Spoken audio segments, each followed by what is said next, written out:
गुरौ न प्राप्यते यत्तन्नान्यत्रैऽपि हि लभ्यते।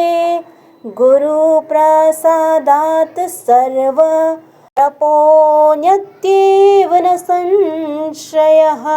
ज्ञानतिमिरन्धस्य ज्ञानाञ्जनशलाकया